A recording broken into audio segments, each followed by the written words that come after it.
Hello guys, welcome back to my channel the canvas and camera. मी साई तुमचं स्वागत करतो गणपती डेकोरेशनच्या सिरीज 7मध्ये. तर या सिरीजमध्ये आपण शेषनाग बनवणार आहोत, जे आपण डेकोरेशनच्या लेफ्ट आणि राईट साईडला लावणार आहोत.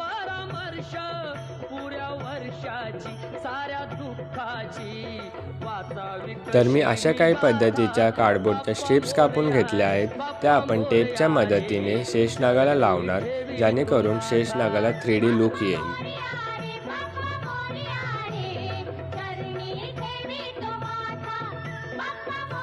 तर हा शेषनाग आपण ग्लूच्या मदतीने स्टिक करून घेऊया. So like, share and subscribe. Don't forget to hit bell icon, जेणेकरून तुम्हाला आपल्या व्हिडिओजचे अपडेट्स मिळत राहतील. Thank you for watching.